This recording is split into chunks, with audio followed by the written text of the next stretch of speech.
તો અમદાવાદ અને ગાંધીનગરમાં તો છૂટોછવાયા વરસાદની જ આગાહી છે, ત્યારે અમદાવાદમાં હાલમાં ધીમી ધારે વરસાદની શરૂઆત થઈ છે। અલગ અલગ વિસ્તારમાં હાલમાં વરસાદ વરસી રહ્યો છે। ધીમી ધારે વરસાદની શરૂઆત હાલમાં થઈ ચૂકી છે। અમદાવાદ શહેરમાં શાહીબાગ છે, ડફનાળા છે, ત્યાં એરપોર્ટ વિસ્તાર છે, અસારવા વિસ્તાર છે, જ્યાં ધીમી ધારે વરસાદ વરસી રહ્યો છે।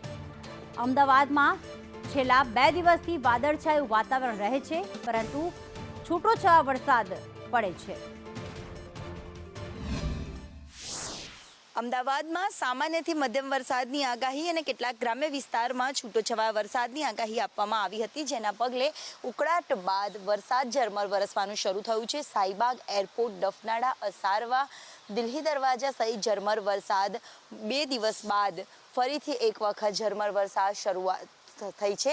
મહત્વનું છે કે છેલ્લા 2 દિવસથી ઉકળાટ અને તાપથી પરેશાન હતા, જ્યારે વાતાવરણમાં પણ ઠંડક પ્રસરી છે, જ્યારે રાજ્યભરમાં વરસાદી ટ્રફ જે પસાર થઈ રહ્યો છે તેના કારણે કેટલાક વિસ્તારમાં ભારે વરસાદની આગાહી તો કેટલાક વિસ્તારમાં ઝરમર વરસાદની આગાહી આપવામાં આવી છે। અને વરસાદની આગાહીના પગલે અમદાવાદના એરપોર્ટ સહિતના જે વિસ્તાર છે ત્યાં ઝરમર વરસાદ વરસવાનું શરૂ થયું છે। કેમેરામેન સંદીપ રાઠોડ સાથે દિવ્યા ચૌહાણ, સંદેશ ન્યૂઝ, અમદાવાદ।